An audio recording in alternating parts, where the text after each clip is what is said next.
Start the class. देखिए, आपको मैंने जो ई क्लास ली थी और वीडियो लेक्चर लिया था, उसमें इंडक्शन मोटर का मैंने आपको टॉर्क और पावर उसके बारे में एक्सप्लेन किया। तो आप लोगों को ये ध्यान रखना है कि जैसे मैंने उसमें लिख भी दिया था कि अभी जो सुबह मैसेज किया था मैंने कि आपको जो मैंने पहले जो लेक्चर्स करवाए थे उन लेक्चर्स को ध्यान में रखते हुए उनको पढ़ लीजिए आप। सो हम एक न्यूमेरिकल या दो न्यूमेरिकल आज जितना टाइम रहेगा अपने पास वो हम कर सकें। ठीक है, तो देखिए ये क्वेश्चन है आपका, एक 3 फेज 4 पोल 50 हर्ट्ज इंडक्शन मोटर का कुल इनपुट कितना है? 6000 वाट। यदि स्टेटर की टोटल लॉसेस 400 वाट है तथा फ्रिक्शन एंड विंडेज लॉसेस 200 वाट है तो ज्ञात कीजिए। ठीक है, तो देखिए ये जो क्वेश्चन होगा ये जो पावर स्टेज डायग्राम था इंडक्शन मोटर का उसके ऊपर बेस्ड होगा काफी कुछ। ठीक है, तो स्टेटर का इनपुट दे रखा है अपने को और स्टेटर के लॉसेस दे रखे हैं और फ्रिक्शन विंडेज लॉसेस दे रखे हैं। तो क्या क्या ज्ञात करवा रहा है? Rotor input, full load copper losses, gross torque और एफिशिएंसी। जबकि मोटर की फुल लोड स्पीड कितनी है? 1460 आरपीएम है। तो मोटर की फुल लोड स्पीड कितनी है? 1460 आरपीएम। कैसे करें इस क्वेश्चन को? सिंपल है क्वेश्चन।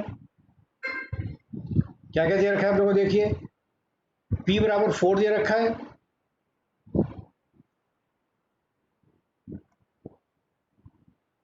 P बराबर 4 है, F बराबर 50 हर्ट्ज है, NR बराबर 1460 आरपीएम है, स्टेटर इनपुट कितना है? 6000 वाट, स्टेटर टोटल लॉसेस 400 वाट और friction and windage losses. F and W loss का मतलब फ्रिक्शन एंड विंडेज लॉसेस या वायु एवं घर्षण हानियां, ये दे रखी हैं 200 वाट। तो सबसे पहले हम निकालेंगे स्लिप। स्लिप को निकालने के लिए पहले हम निकालेंगे NS। तो NS इक्वल टू होता है 120 F अपॉन P। ठीक है, तो 120 F 50 हर्ट्ज दे रखा है और पोल 4 दे रखे हैं, तो ये आ जाएगा 1500 आरपीएम। NS कितना हो गया? 1500। तो स्लिप कैसे निकलती है? Slip equal to NS minus NR upon NS into 100। This is slip. ठीक है, NS कितना है? 1500, NR कितना है? 1460, तो हमारी स्लिप आ जाएगी, ये स्लिप आ गई। परसेंटेज स्लिप क्या आ जाएगा? 1500 minus 1460 upon 1500, this is equal to 2.67%। 100 से मल्टीप्लाई कर देंगे तो परसेंटेज के अंदर आ जाएगा 2.67%। अगर 100 से मल्टीप्लाई नहीं करेंगे तो स्लिप आ जाएगा 0.0267, ये स्लिप। ठीक है, समझ में आ गया? तो स्लिप निकल गई है तो हमारी। अब देखिए, स्टेटर इनपुट कितना दे रखा है? 6000 वाट। स्टेटर लॉसेस कितने दे रखे हैं? 400 वाट। तो रोटर इनपुट कितना हो जाएगा, जो कि कहलाती है एयर गैप पावर। यदि आपके दिमाग में ध्यान में अभी अगर वो है power flow diagram of induction motor, तो power flow diagram of induction motor यदि आप देखेंगे ना तो आपको ये नजर आ जाएगा कि PAG या एयर गैप पावर क्या होगा? 6000 minus 400 equal to 5600 watt. This is known as air gap power, PAG। तो रोटर कॉपर लॉसेस होते हैं SPAG। तो S कितना? 0.0267, PAG है 5600, तो ये रोटर कॉपर लॉसेस अप्रोक्सीमेटली 150 या 149.52 watt. This is our SPAG rotor copper losses. Now rotor में विकसित यांत्रिक शक्ति PM, रोटर में विकसित यांत्रिक शक्ति PM बराबर होता है 1 माइनस SPAG। ये फार्मूले आपको याद रखने पड़ेंगे, एक दो न्यूमेरिकल आप पढ़ लेंगे तो फार्मूले क्लियर हो जाएंगे। सबको आवाज आ रही है क्या?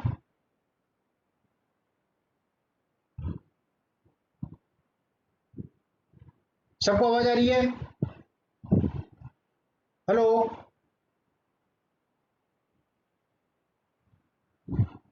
हेलो, आवाज आ रही है मेरी सबको? आवाज ठीक है ना? और अगर कोई दिक्कत हो चैट बॉक्स में लिख दीजिए आप मेरे को ना। मैं सबको म्यूट कर देता हूँ, या बेहतर होगा कि सब अपने आप को म्यूट कर दें, ठीक है ना, और फिर जिसको बोलना हो तो आप फिर बोल ले वहां पर। चैट बॉक्स में पढ़ने में इतना टाइम लगेगा, इससे बेटर रहेगा कि आप है ना म्यूट कर लें अपने आप को सब। मैं सबको अनम्यूट कर देता हूँ, ठीक है, आप सब अपना माइक बंद कर लें प्लीज।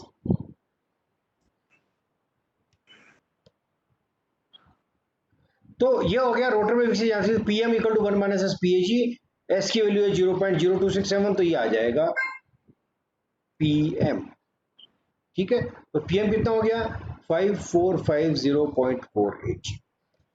नाउ ग्रॉस टॉर्क होएगा PM upon omega R. PM हमने निकाल लिया पहले ऊपर 5450.8, ओमेगा और 2 पाई एन आर, तो 2 पाई एन कितना 1460 आरपीएम के अंदर है। जब मैंने डायरेक्शन कराई थी तब भी ये कहा था कि ये जो ओमेगा आर है ये हमारा आरपीएस में होना चाहिए। तो आरपीएम में 160 से डिवाइड कर दिया, इस पूरे को न्यूमेरिकल को सोल्व कर लिया एक्सप्रेशन को कैलकुलेटर में, तो ये आ गया 35.65 न्यूटन मीटर। ये क्या आ गया ग्रॉस टॉर्क आ गया 35.65 newton metre, this is a gross torque. Okay, ये टोटल लॉसेस कितने हुए, total losses stator losses plus friction windage losses plus rotor copper losses, तो ये टोटल लॉसेस कितने आ गए 749.52। ये ध्यान रखिए, फिर आपको बता रहा हूँ रोटर के अंदर रनिंग कंडीशन में किसी भी प्रकार के आयरन लॉस नहीं होते हैं। क्यों? क्योंकि जो फ्रिक्वेंसी है रनिंग कंडीशन में रोटर की वो बहुत कम होती है, इसलिए रोटर के अंदर कॉपर लॉसेस नहीं, सॉरी रोटर में रनिंग कंडीशन में आयरन लॉसेस नहीं होंगे। तो केवल 3 लॉस बचेंगे, stator losses, friction windage losses और ये रोटर कॉपर लॉसेस। तो टोटल लॉसेस हो गए 749.52। इनपुट कितना है 6000, टोटल लॉसेज ये है 749.52, तो मोटर आउटपुट आ गया 5250.4। ये आउटपुट है नेट, ये इनपुट, ये आउटपुट, तो एफिशिएंसी आ जाएगी output upon input 5250.48 upon 6000 into 100, ये इफिशिएंसी आ गई 87.5%। तो इसकी एफिशिएंसी कितनी हो गई 87.65% इज एफिशिएंसी। ठीक है, बिल्कुल सिंपल न्यूमेरिकल था, फार्मूला बेस्ड था, आपके फार्मूला बेस्ड ही आएंगे जो भी है। अब एक और न्यूमेरिकल है, देखिए वो जो न्यूमेरिकल था वो न्यूमेरिकल तो पावर स्टेज डायग्राम के ऊपर बेस्ड था, जिससे आप सारी पावर निकाल लीजिए, सारे टॉर्क निकाल लीजिए। अब ये जो न्यूमेरिकल है वो जो रोटर का सर्किट जो मैंने आपको बनाया था SE2 SX2 और फिर R2, ठीक है, उससे जो हमने डेरिवेशन करंट पावर फैक्टर वो निकाले थे, ये जो न्यूमेरिकल है वो उसके ऊपर बेस्ड है। तो दो टाइप के न्यूमेरिकल आपके एग्जामिनेशन में आ सकते हैं, या तो पावर स्टेज डायग्राम पर बेस्ड जाएगा जो पावर का टॉर्क निकालना है, या ये रोटर सर्किट की जो पैरामीटर दे रखे हैं उसके ऊपर बेस्ड न्यूमेरिकल होगा। देखिए जब आप न्यूमेरिकल करते हैं ना, तो न्यूमेरिकल करने से क्या है कि आपका जो विजन है ना वो ज्यादा बेटर होता है ना। क्या क्वेश्चन है, एक 440 volt 3 phase 50 hertz 4 pole star connected induction motor की फुल लोड स्पीड कितनी है 142 पाई आरपीएम 1425, ये ना आप दे रखिए आप, ठीक है। रोटर की इंपीडेंस कितनी है, रोटर इंपीडेंस है 0.4 प्लस J4 पर फेज, और रोटर तथा स्टेटर का वर्तनुपात कितना है 0.8, मतलब रोटर और स्टेटर का टर्न रेशियो कितना है 0.8। रोटर सर्किट इंपीडेंस कितनी है 0.4 प्लस J4, तो ये तो R2 हो गया और ये X2 हो गया। तो क्या याद करना है, ये सारे याद करने हैं आपको। देखिए आपके एग्जाम में इतना बड़ा न्यूमेरिकल नहीं आता है, न्यूमेरिकल हमेशा छोटे ही आता है आपके, लेकिन मैं आपको पूरा न्यूमेरिकल डिस्कस करके बता देता हूँ, जिससे जो भी चीज पूछी जाए वो निकाल सकते। क्या क्या पूछा है, full load torque, rotor current, rotor frequency, rotor full load copper losses, power output यदि फ्रिक्शन विंडेज लॉसेज कितनी है 500 वाट, या अधिकतम टॉर्क तथा वह स्पीड जिस पर प्राप्त हो रहा है, स्टार्टिंग टॉर्क एवं स्टार्टिंग करंट। इस न्यूमेरिकल के अंदर आपको जो रोटर सर्किट की पूरी डेरिवेशन थी वो सारी की सारी कवर हो जाएगी। तो एक तरह से ये मान लीजिए कि एक तरह से दोबारा डेरिवेशन हो जाएगी आप, ठीक है। देखिए क्या क्या दे रखा है, गिवन पैरामीटर्स क्या क्या है,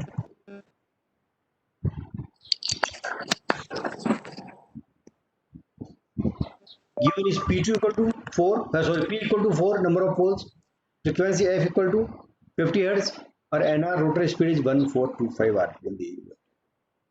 एंड Z2 रोटर सर्किट की इम्पीडेंस कितनी दे रखी है पर फेज 0.4 प्लस J4, तो ये R2 प्लस JX2, तो X2 तो गया 4 और R2 हो गया 0.4, और रोटर अपॉन स्टेटर का रेशियो कितना दे रखा है 0.8, तो रोटर के नंबर ऑफ टर्न्स N2 और स्टेटर के number of turns N1। No V कितना दे रखा है 400, supply voltage, friction windage losses 500 watt, NS equal to क्या होगा NS equal to 120 F upon P, F दे रखा है 50, P दे रखा है 4, तो ये आ जाएगा 1500 आर, 120 इंटू 50 अपॉन 4, 1500 आर। जब भी 4 पोल की मोटर होगी ना, क्योंकि फ्रिक्वेंसी इंडिया के अंदर 50 हर्ट्ज ही रहती है, तो अगर P4 है उस केस में NS हमेशा कितना होगा 1500, तो स्लिप कितनी हो जाएगी NS minus NR upon NS, 1500 minus 1425 upon 1500, slip की वैल्यू आ गई, वो आ गई 0.05, this is the value of slip. ठीक है, अब स्लिप आ गया हमारे पास, तो TFL, this is the formula for TFL, 3 upon 2 pi NS into S E2 square R2 upon R2 square plus S square X2। इसमें सारी चीज दे रखी है एक्सेप्ट E2। E2 कैसे निकालनी, 440 का स्टेटर का वोल्टेज, ठीक है, लेकिन ये लाइन वोल्टेज है, ध्यान रखना,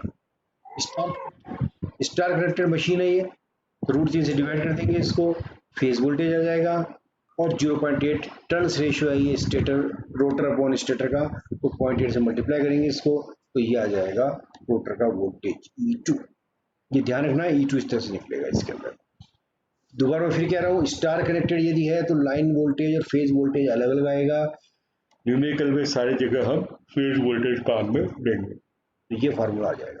क्योंकि ट्रांसफार्मर की जैसे मोटर काम करती है, तो V1 upon V2 equal to N1 upon N2, तो V2 बराबर क्या हो जाएगा, V2 बराबर क्या हो जाएगा N2 upon N1 into V1, या उसको हम नाम दे देंगे E2, ठीक है। तो N2 अपॉन N1 कितना था 0.8, और V1 कितना है 440 अपॉन रूट 3, तो ये आ जाएगा 203.2।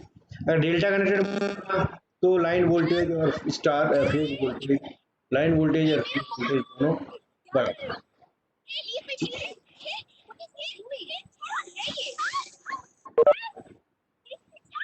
ये आप लोग बात म्यूट नहीं करते हैं अपने आप को, मैंने म्यूट कर दिया यहाँ सब आप सबको,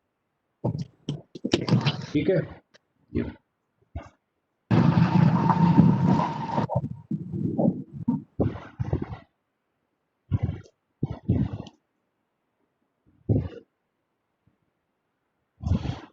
अब देखिए ये सारी वैल्यू होगी 3 अपॉन 2 पाई NS, ये फिर मैं बता रहा हूँ NS 1500 है, लेकिन ये RPS में होना चाहिए, तो 1500 अपॉन 60 से डिवाइड कर दें, इंटू S E2 स्क्वायर, ये E2 स्क्वायर है, R2 0.4 है upon R2 square plus S square X2 square, S है 0.05, X2 है 4, इससे पूरी वैल्यू को सोल्व कर लिया, सोल्व करने के बाद फुल लोड टॉर्क आ गया 78.85 न्यूटन मीटर। देखिए इंजीनियरिंग के अंदर जो वैल्यूज हैं वो महत्वपूर्ण है, वैल्यूज का मतलब उसकी डायमेंशन, तो टॉर्क की जो यूनिट होती है, इकाई होती है, वो न्यूटन मीटर होती है, तो आप इसका ध्यान रखिए।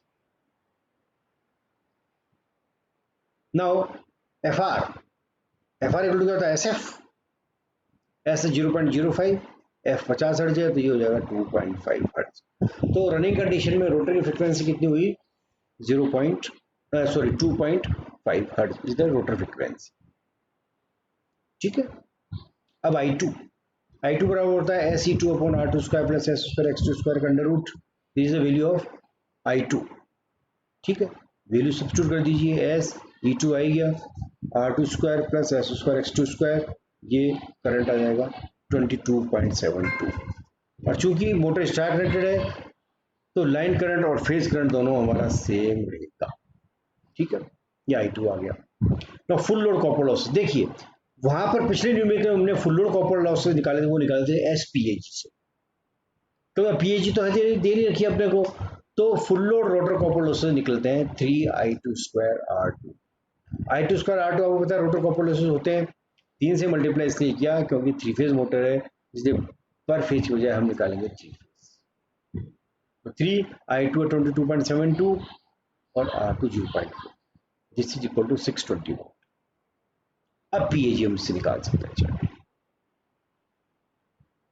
ये पीएजी निकल जाएगी इससे। 3 SE2 square R2 upon R2 square plus S square X2 square, ये निकल जाएगी पीएजी एयर गैप पावर। ठीक है, ये आ जाएगी, सोल्व कर लीजिए, ये आ जाएगा पीएजी बराबर 12387। ओके, वैसे आप इसको इस तरह से भी निकाल सकते हैं, रोटर कॉपर लॉसेज होते हैं एसपीएजी, रोटर कॉपर लॉसेज आर एसपीएजी, तो निकाल लिया 3620, तो ऐसे डिवाइड कर दीजिए तो पीएजी आ जाएगी, किसी भी तरह से निकाल दीजिए। तो पीएजी इक्वल टू 12387 और रोटर कॉपर लॉसेज एसपीएजी 620 वाट, चाहे ऐसे निकाल लो चाहे ऐसे निकाल लो, कैसे निकाल लो। Next, PM mechanical power developed in the rotor, rotor में विकसित यांत्रिक शक्ति, रोटर में विकसित यांत्रिक शक्ति PM 1 minus S PAG, 1 minus S 0.05, PAG 12387 है, तो पीएम आ जाएगा 11767.65 वॉट, रोटर में विकसित यांत्रिक शक्ति। और फ्रिक्शन विंडेज लॉसेस दे रखे हैं 500 वाट, तो पीएम दे रखा है, तो आउटपुट पावर या शाफ्ट पावर आ जाएगी, ये पीओ क्या आएगी, आउटपुट पावर या शाफ्ट पावर ये आ जाएगी, PM minus F and W losses, ये 11767 हमने निकाल लिया, माइनस 500 कर दिया, तो ये आ गया 11267.65 वॉट। ठीक है, ये हमारा आ गया आउटपुट पावर या shaft power.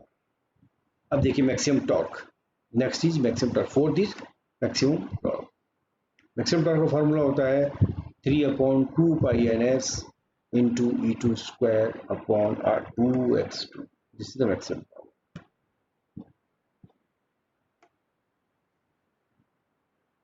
Tmax equal to 3/2 pi NS into E2 square upon 2X2. तो Tmax equal to 3/2 pi NS, तो वापस वही आएगा, देखिए इसको या तो अलग से कैलकुलेट कर लो, इसको NS 1500 है या RPM के अंदर है, RPS के लिए 160 से डिवाइड करना पड़ेगा, इंटू E2 स्क्वायर दे रखा है, 2X2 है, X2R 4 ओम दे रखा है, तो मैक्सिमम टॉर्क कितना हो जाएगा मोटर का 98.57 newton metre, this is the maximum torque. अब इसने पूछा कि वो स्पीड याद कीजिए या वो स्लिप याद कीजिए जिस पे मैक्सिमम टॉर्क प्राप्त हो रहा है। तो हमने जब डेरिवेशन करवाई थी तब बताया था कि SMT बराबर होता है R2/X2, तो वो स्लिप जिसमें मैक्सिमम टॉर्क प्राप्त होता है उसी कंडीशन होती है R2/X2। R2 0.4 दे रखा है, X2 4 आया है, तो ये आ गया 0.1, SMT कितनी है 0.1, तो speed at maximum torque NR बराबर 1 माइनस NS। अब इसमें S हम लेंगे 0.1 नॉट 0.05, 0.05 तो थी नॉर्मल कंडीशन के अंदर। अभी ये पूछा कि मैक्सिमम टॉर्क कौन सी स्पीड पे प्राप्त होगा, तो स्लिप कितनी है 0.1 फॉर मैक्सिमम टॉर्क, तो कितनी स्पीड प्राप्त होगा मैक्सिमम टॉर्क 1350 आरपीएम। सोल्व कर लीजिए, this is 1350 RPM, this is the value of maximum torque. अब now rotor starting current,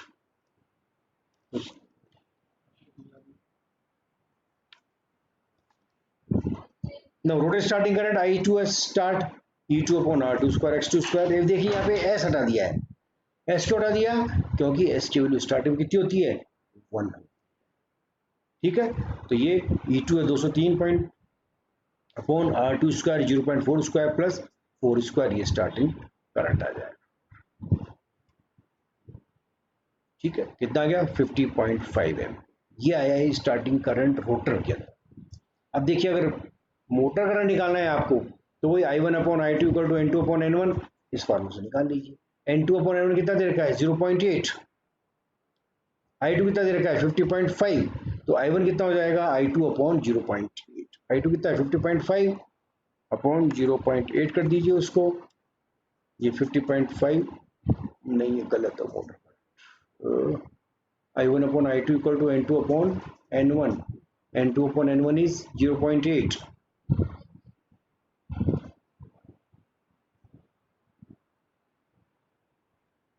so this is I1 equal to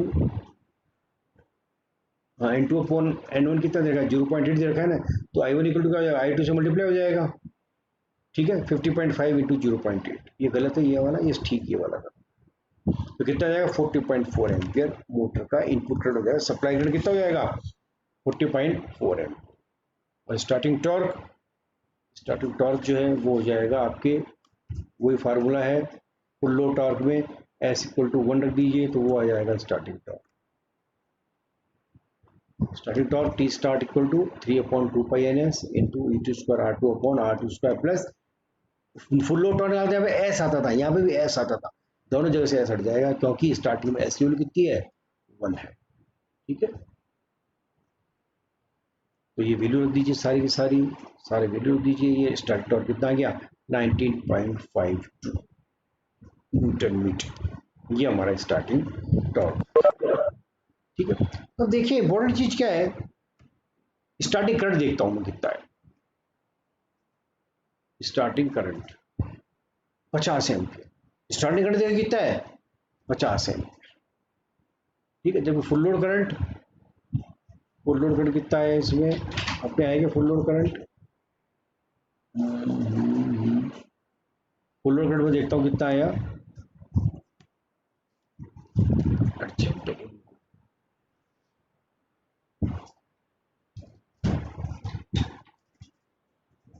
full load current है, देखते हैं फुल लोड करंट मैंने निकाला है क्या, स्क्रीन पे आ रहा है क्या, हाँ 22.72 एम्पियर। ये फुल लोड करंट कितना है देखिए 22.72 एम्पियर, जबकि स्टार्टिंग करंट कितना है 50 एम्पियर। तो कितना ज्यादा करंट आ गया। ठीक है जबकि टॉर्क हमारा उल्टा कम हो गया। टॉर्क कितना रहेगा स्टार्टिंग करंट, स्टार्टिंग टॉर्क हमारा 19, स्टार्टिंग करंट इज 19.52।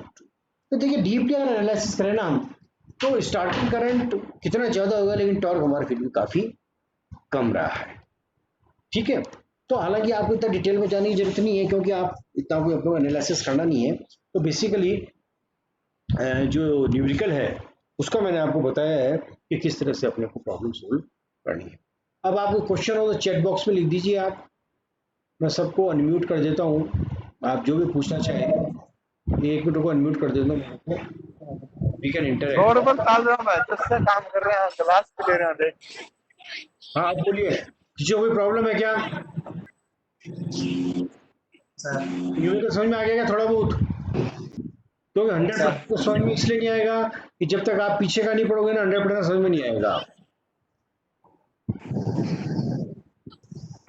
कोई प्रॉब्लम पूछनी है किसी को इससे संबंधित, शुभम सोनलाल आवाज आ रही है मेरी, चैट बॉक्स में जाके देखूं मैं,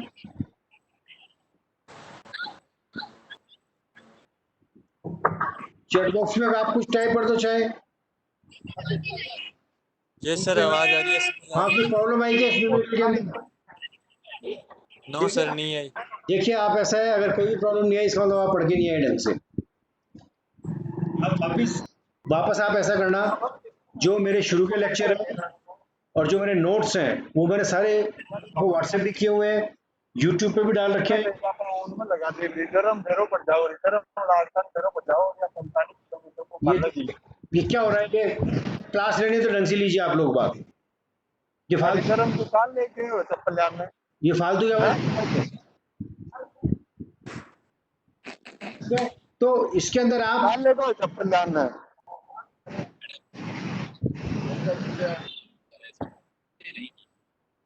अब आप इसको जाके पढ़ लीजिए फिर से, कोई समस्या हो तो मेरे से ना फोन के ऊपर आप पूछ लेना, ठीक है ना। मैं क्या कह रहा हूँ अगर कोई समस्या आए तो फोन के ऊपर पूछ लेना मेरे से, सर ये न्यूमेरिकल की बिल कैसे आई, ये कैसे, मैं अभी ये जो लेक्चर है इसको पूरा व्हाट्सएप पे डाल देता हूँ मैं इसको, ठीक है लिंक व्हाट्सएप पे डाल दूंगा और जो ये भी आपको व्हाट्सएप पे डाल दूंगा, आप उनको पढ़ लीजिए। और मेरी रिक्वेस्ट ये है आपसे कि आप है ना नोट्स बनाते हैं, हर चीज अप टू डेट है यार। नोट दे रहे हो लोग, यू प्रिपेयर नोट। अच्छा वो टैन वाला सॉकेट आला है।